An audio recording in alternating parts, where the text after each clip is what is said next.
Santham Academy. Welcome to Digital Kaksha. To get updates on new videos, click the subscribe button and the bell icon. Hello everyone. So here is your teacher with a new topic today, that is reactions of metals with non-metals. Now, as we know that metals are electropositive. Here, electropositive means metals used to lose electron and gets positive charge, and they are called as cation. Cation is the ion which has positive charge on it. For example, if we talk about sodium, sodium has electronic configuration 281. In this, the first shell contains 2 electrons, second shell contains 8 electrons, 1, 2, 3, 4, 5, 6, 7, 8, and the third one contains 1 electron. So, to get stable here, sodium in the third shell needs 7 more electrons. Now, it's not possible to gain 7 electrons by sodium. So, therefore, to get stable, the sodium is going to lose this electron.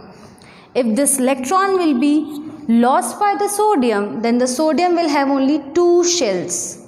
The first one with 2 electrons and the second one with 8 electrons, and both the shells are fulfilled, so the sodium will get stable.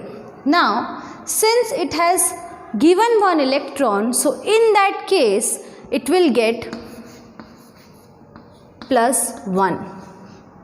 So, an atom when loses electron, it gets positive charge. Here sodium has loses 1 electron, so it is getting plus 1. If an atom loses 2 electron, then it will get plus 2. If an atom loses 3 electron, then it will get plus 3. Now the question is, why this plus is coming? Because if we talk about sodium atom Na, then electronic configuration is 281. That means it has 11 electrons and 11 protons. Now, when 1 electron will be lost by the sodium, then it will have 10 electron and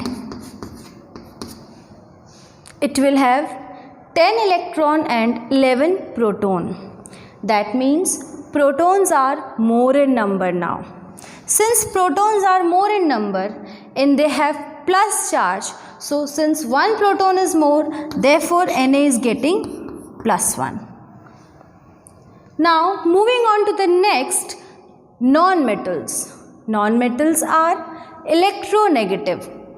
Moving left to right in the periodic table, the right corner side is non-metals.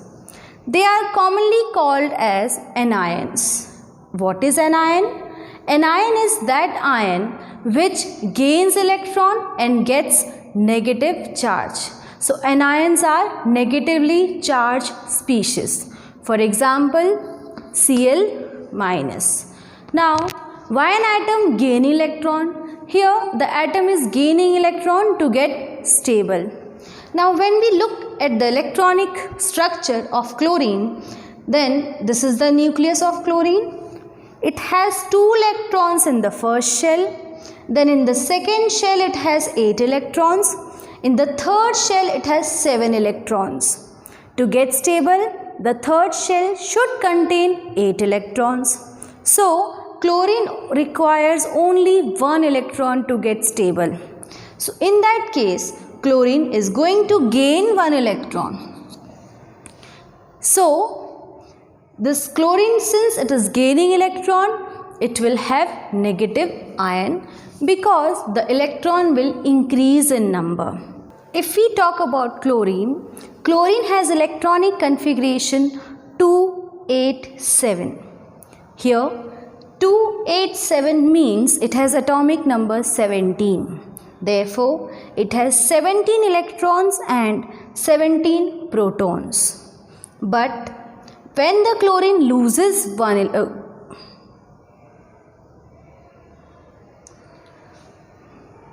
but when the chlorine gains one electron, it gets the electronic configuration 288. In this, now the chlorine has become stable. Now, since one electron has come in chlorine, its electron is 18 and the proton is 17. So, since the electron is more in number, electrons are negatively charged, therefore the chlorine will get a negative charge, and -1 because it has gained one electron. So, now we understood that sodium has given one electron and forms Na plus ion. Chlorine has gained that electron and forms Cl minus ion. Now, how does formation of NaCl occurs? The Na plus and Cl minus, when come closer, sodium is giving its electron to chlorine, which leads to the formation of Na plus and Cl minus. Now this Na plus and Cl minus, since they are oppositely charged ions, so we know that there will be an attraction between oppositely charged ions. So the plus and minus will attract each other, and the attractive force between the positive and negative ion is called as electrostatic force of attraction. Because of this electrostatic force of attraction between cation and anion, these two ions will come closer and will leads to the formation of NaCl, sodium chloride compound, table salt, which we used for eating. Now, the bond which is existing between metal and non-metal, that is cation and anion, is ionic bond, which is existing because of the electrostatic force of attraction. And in this way, metals and non-metals combine to form a ionic compound. After ionic bond, let's start with properties of ionic compounds. The first property is ionic compounds are solid because of greater force of attraction, and the force of attraction is electrostatic force of attraction, and which binds the positive and negative ion so tightly that they are solid in form. Now, they are brittle. I have already discussed in the previous videos that brittle are those substances which are quite solid, but when they will fall somewhere, they will just convert into powder pieces. Next, high melting point and boiling point. Ionic compounds usually have high melting and boiling point. The reason is again same, because the positive and negative ion has strong force of attraction which binds the ions very strongly, and therefore it needs high temperature to break their bond. Next, they generally dissolve in water, and if they are dissolving in water, the solution will be called as aqueous solution. Next, insoluble in organic solvents like kerosene, petrol. They are not soluble in such type of solvents like kerosene and petrol. Next is, they do not conduct electricity in solid state. It's clear that positive and negative ion, although they are ions and electricity is the flow of charge, but these ions are stable, they don't have any extra electron, and there is a strong force of attraction between them, so they are not going to conduct electricity in solid form. But if we have aqueous solution of them, that means if we add water to the ionic compound, then they will conduct electricity, because in aqueous solution the ions will liberate it. Like if suppose sodium chloride I am dissolving in water, so NaCl when dissolved in water will liberate Na plus Cl minus ions, and water will liberate H plus and OH minus ions, and because of these ions the electricity will be conducted. Similarly, if we have molten form, then they will also conduct electricity.